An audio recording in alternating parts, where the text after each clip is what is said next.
At the time of recording this video, Elden Ring is about 5 days away from release. It's actually so surreal, like I honestly cannot believe that it is 5 days away. Elden Ring is definitely one of the biggest releases happening this year, and with that comes a lot of new players who have never played any Souls-like game before. I'm sure a lot of the new players and old players will have trouble deciding what starting class to pick, which is the exact reason why I'm making this video to begin with. If you didn't know, a lot of the classes in the network test actually did not make it in the final game. You can still get the items that were in those classes, but you can't spawn in with them. The only classes in the network test that made it to the final game are Prophet, Warrior, and Hero, which used to be called Champion. However, even though they made it into the final game, it doesn't mean that they are entirely the same. In this video, I'll be talking about those changes as well as all the other new classes. I'll be going over each class's stats,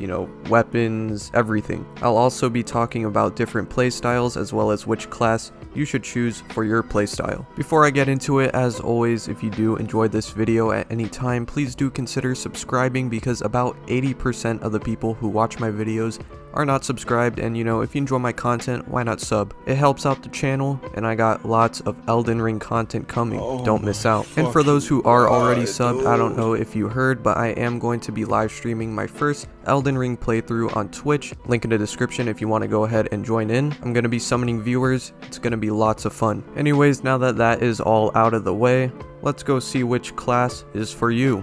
Oh yeah, by the way, little side note, the gameplay you see is from the Elden Ring network test. It's supposed to show you an example of what these classes would be like. Obviously, it's not 100% accurate. I mean, the armor's different, the weapon might be different. So keep in mind, this is just supposed to be an example of what their playstyle would be like. So first up on the list is Vagabond. Vagabond is well suited for any melee oriented setup. If you choose Vagabond, you will start at level 9 with 15 vigor, 10 mind, 11 endurance, 14 strength, 13 dex, 9 intelligence, 9 faith, and 7 arcane. If you choose Vagabond, you will spawn in with what looks like a longsword and a halberd, as well as a shield. If you really only care about melee type weapons, whether it be dex based or strength based, you're going to want to choose Vagabond. This class is known to Dark Souls players as a quality build. A quality build is essentially just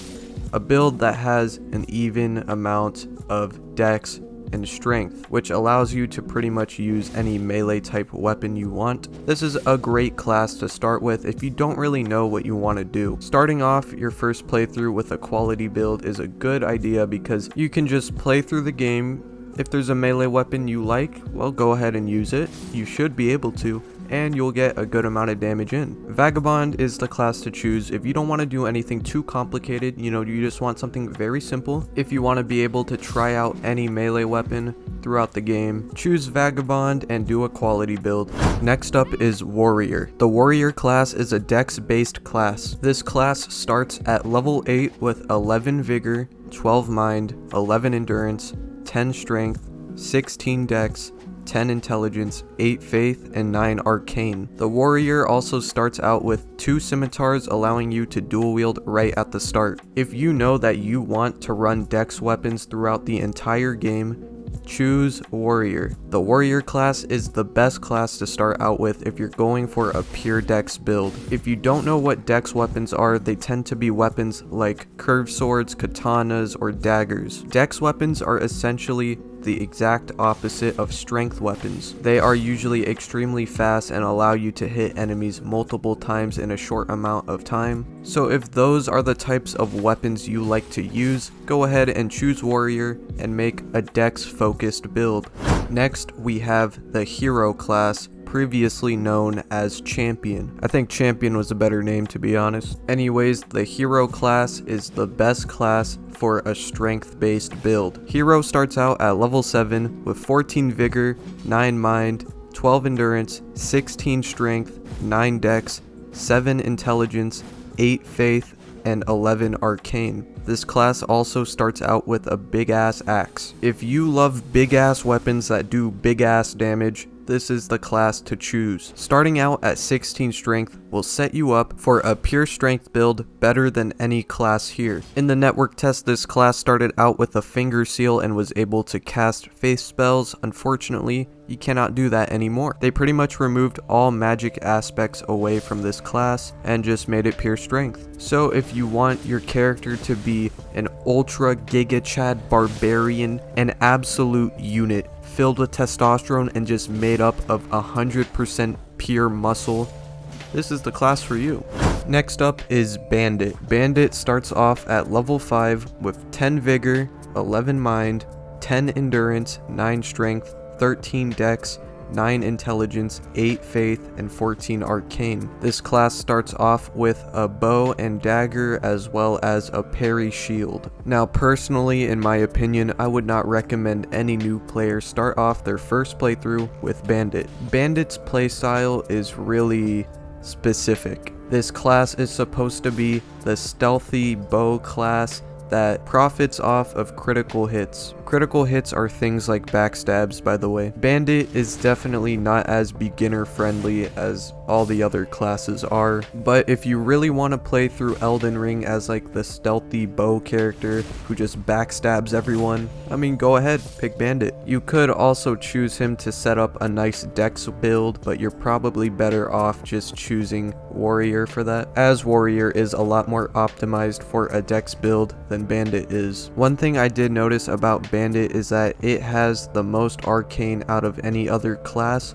so if there ends up being, you know, an arcane build you can do, then Bandit will be the best for that. But as of right now, we don't really know if arcane is gonna be something you could really make an entire build out of, so I guess we'll just have to wait and see for that one. The next class we have here is Astrologer. The Astrologer starts out at level 6 with 9 vigor, 15 mind, 9 endurance, 8 strength, 12 dex, 16 intelligence, 7 faith, and 9 arcane. Obviously, just by looking at the stats and the name itself, Astrologer, you can tell that this class is meant to be sorcery focused. If you're looking to make a pure sorcery build, you know, you cast magic and shit, beat the fuck out of people from long range, maybe close range, depends on the spell, this class is for you. Magic in Elden Ring definitely seems a lot stronger than in the previous games, so this could be a good choice. If you don't really care about melee weapons and you don't really like getting up close to enemies, this could be a great choice for you. Now, most people might think that spell classes are boring, you know, you just sit there, cast spells all day, but that's not really true. It really depends on the spells you're using. There's a lot of long range ones, there's also a lot of close range ones. It's really just up to you. One thing to keep in mind is that when you cast a spell, it uses something called FP. You can think of FP as mana or ammunition. You can get more FP by leveling up mind, so if you're going for a magic build, you're gonna have to invest in mind. One thing to note though is that when you kill groups of enemies in Elden Ring, you actually get flasks back.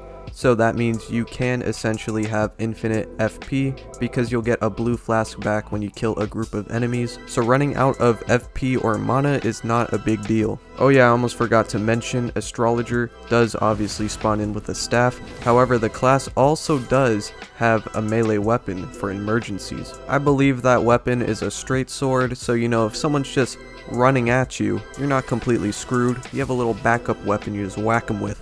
Next up, we have Prophet, which you can think of as like a sibling to Astrologer. Prophet starts at level 7 with 10 vigor, 14 mind, 8 endurance, 11 strength, 10 dex, 7 intelligence, 16 faith, and 10 arcane. Very much like Astrologer, Prophet is a magic class. Instead of casting sorcery spells, Prophet uses the power of faith to cast faith spells, also known as incantations. Now, a lot of people have asked me which is better, incantations or sorcery.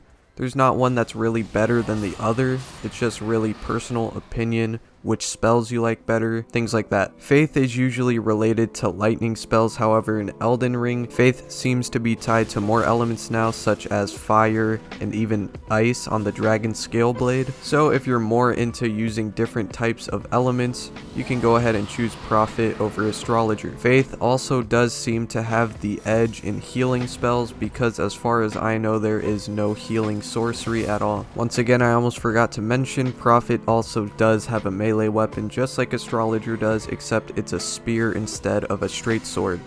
Next up we have Samurai, which unsurprisingly has a katana, as well as a bow. Samurai starts off at level 9 with 12 vigor, 11 mind, 13 endurance, 12 strength, 15 dex, 9 intelligence, 8 faith, and 8 arcane. The samurai class is dex focused, however it does have a lot of strength, so you could turn this into a good quality build. If you're going for a dex focused build, you're still probably better off choosing warrior because the stats are just better.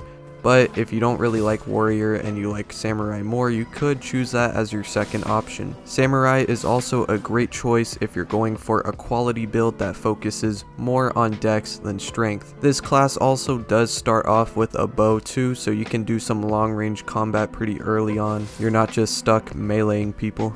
Next up on the list is Prisoner. Prisoner starts at level 9 with 11 vigor, 12 mind, 11 endurance, 11 strength, 14 dex, 14 intelligence, 6 faith, and 9 arcane. As for weapons, Prisoner starts with a rapier and a sorcery staff. This is the perfect class for anyone who wants to make a dex intelligence hybrid build. If you didn't know, dex increases casting speed for spells, so this works out perfectly. If you're looking to use magic but you also want to dabble in some dex melee weapons, Prisoner is for you. This class actually works out perfectly just because, you know, the dex also increases the casting speed.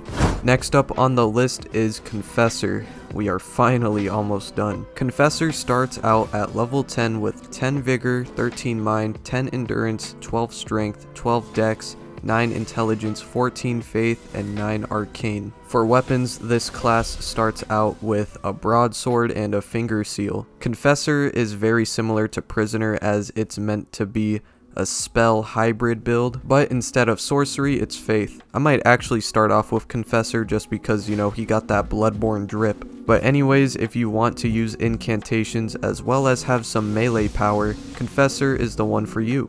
Finally, we have Wretch, which is pretty much the naked starting class of this game. Just like in all the other games, the naked class has 10 in every stat and starts at level 1. As for weapons, Wretch starts out with a club. Now most new players are going to see Wretch and think, you know, that's the worst class to start with, but that's not true. When it comes to builds, Wretch has the most freedom. Starting at level 1 and having 10 in every stat allows you to go for literally any build you want. Sure, you might be dripless, but there is infinite potential. If you never played a Souls-like game before, I would not recommend trying Wretch out for your first playthrough, but if you have experience in the other games, you know, go for it. Wow, this video was a lot longer than I expected it to be. Anyways, if you made it this far, you're awesome. I really hope you decided which class you're going to start with. If you enjoyed, drop a like. If you're new, subscribe, and I'm out.